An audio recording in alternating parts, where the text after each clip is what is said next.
हैं। तो जैसे श्री राम थे, उनके भी घर में एकदम खुशहाल परिवार था, एकदम से उन्हें वनवास जाने के लिए कह दिया कि उनके घर में भी वास्तु दोष था। ये राजा दशरथ के घर में वास्तु दोष कैसे लग सकता है? और देखने को तो वही मिला कि एक बेटा बहू और एक और बेटा सीधे वनवास चले गए, उसके बाद भी शांति नहीं थी, सीता माँ को भी निकाल दिया गया।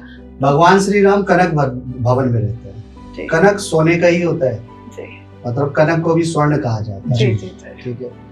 तो भगवान जो श्री राम है हमारे, उनके लिए वास्तु दोष वहां पे नहीं आया था। वो भी ग्रहों का प्रभाव, क्योंकि वो मर्यादा पुरुषोत्तम थे, इसलिए ग्रह उनको प्रभावित करने थे। उसके अलावा भगवान श्री नारायण हरि को नारद मुनि ने श्राप दिया है कि आप, जब वो माया के अधीन हो गए थे और उन्होंने किसी स्त्री के साथ में विवाह करना चाहा था, तो उन भगवान श्री हरि के पास गए और उन्होंने कहा प्रभु मुझे आपका रूप चाहिए। तो उन्होंने हरि का रूप बोला, हरि वानर को भी बोला जाता है।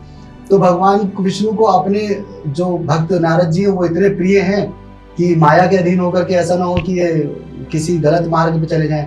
उन्होंने वानर का रूप उनको बना के दे दिया। तो उनका शरीर तो वही था जो था, लेकिन रूप उनका वानर का था।